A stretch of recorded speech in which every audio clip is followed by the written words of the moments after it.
श्री शिवाय नमस्तुभ्यम दोस्तों, हर हर महादेव। 2026 में गुरु प्रदोष यानी कि जो प्रदोष गुरुवार को पड़ता है, मुख्य रूप से 14 मई को मनाया जाएगा। यह ज्येष्ठ माह के कृष्ण पक्ष की त्रयोदशी तिथि को पड़ता है, जो सौभाग्य, धन और संतान सुख के लिए उत्तम माना जाता है।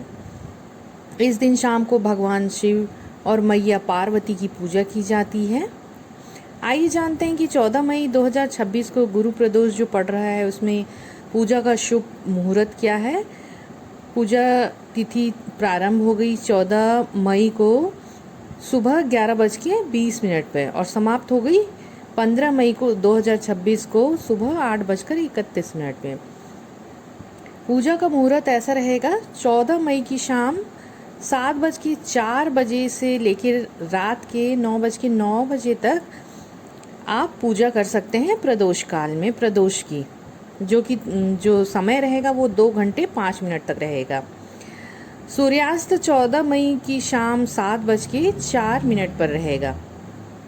गुरुवार और त्रयोदशी का दुर्लभ संयोग होने से यह व्रत भगवान शिव और विष्णु भगवान दोनों की कृपा लाता है। इस दिन उपवास रखकर शाम को शिव पार्वती की पूजा, रुद्राभिषेक या शिव पंचाक्षर मंत्र का पाठ करना चाहिए। यह व्रत वैवाहिक जीवन की खुशहाली और सभी बाधाओं को दूर करने के लिए किया जाता है। हिंदू धर्म ग्रंथों के अनुसार गुरु प्रदोष का व्रत रखने से जातक को दोहरे शुभ फल की प्राप्ति होती है। यह व्रत शत्रुओं के विनाश और जीवन की बाधाओं को दूर करने के लिए भी जाना जाता है। भगवान शिव की कृपा से आर्थिक तंगी दूर होती है और बृहस्पति देव की कृपा से यश, कीर्ति और उच्च पद की प्राप्ति होती है। इस दिन व्रत करने से पितरों का आशीर्वाद भी प्राप्त होता है। ऐसी मान्यता है कि एक प्रदोष व्रत रखने का पुण्य 2 गायों के दान के बराबर होता है। आइए जानते हैं पूजा की सरल एवं सटीक विधि। अगर हम प्रदोष काल में पूजा करते हैं तो प्रदोष व्रत की मुख्य विधि जो रहेगी वो ऐसी रहेगी। प्रातः काल की तैयारी, सूर्योदय से पूर्व उठकर स्नान करें और साफ वस्त्र धारण करें। हाथ में जल लेकर व्रत का संकल्प करें। हे शिव शंभु, आज मैं गुरु प्रदोष का व्रत अपनी मनोकामना पूर्ति के लिए कर रही हूँ या कर रहा हूँ। मेरे इस व्रत को स्वीकार करें। पूरे दिन भगवान शिव के मंत्र का जाप करें। नमः शिवाय, श्री शिवाय नमस्तुभ्यम, यह मानसिक जाप करें। प्रदोष की पूजा मुख्यतः प्रदोष काल में होती है। जो मुख्य पूजा का समय होता है सूर्यास्त से लगभग 45 मिनट पहले और 45 मिनट बाद, ये प्रदोष काल का समय कहलाता है।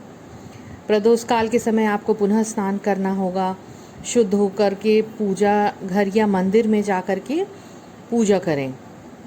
अभिषेक और पूजन करने के लिए पंचामृत अभिषेक करें, जिसमें शिवलिंग पर दूध, दही, घी, शहद और शक्कर से अभिषेक करें भोलेनाथ की। अंत में गंगा जल या शुद्ध जल चढ़ाएं। श्रृंगार में भोलेनाथ को चंदन का तिलक लगाएं। बेलव पत्र, धतूरा, भांग, मदार के फूल, अक्षत सभी अर्पित करें, जो बिना टूटे हुए चावल होते हैं अर्पित करें। आपके पास जो भी उपलब्ध है आप भोलेनाथ को चढ़ा सकते हैं। क्योंकि यह गुरु प्रदोष है, इसलिए महादेव को पीले फूल और पीला भोग जैसे कि बेसन के लड्डू, केसर या खीर, यह सब चढ़ाना अत्यंत शुभ होता है। प्रदोष व्रत का कथा का पाठ करें, सुने, शिव चालीसा का पाठ करें और अंत में घी के दीपक से भोलेनाथ की आरती जरूर करें। प्रदोष के व्रत में दीपदान का भी अत्यधिक महत्व रहता है। आप मंदिर में अगर जाते हैं तो शिव परिवार को के सामने घी का दीपक जरूर से जलाएं। गुरु प्रदोष के दिन ध्यान रखने योग्य बात यह है कि यह व्रत निराहार रखा जाता है, लेकिन यदि समर्थ न हो, स्वास्थ्य की कोई समस्या हो, तो शाम के पूजा के बाद आप फलाहार कर सकते हैं, या फिर फलाहार भी अगर नहीं कर पाएँ तो एक समय का भोजन आप कर सकते हैं। वैसे तो इस व्रत में साधारण नमक का सेवन नहीं किया जाता है, केवल सीधा नमक का ही उपयोग आप ले सकते हैं। इस दिन क्रोध न करें, ब्रह्मचर्य का पालन करें, घर में शांति का माहौल बनाए रखें। गुरु प्रदोष के दिन किसी ब्राह्मण या ज़रूरतमंद को चने की दाल, पीला वस्त्र आदि दान करना फलदायी माना गया है।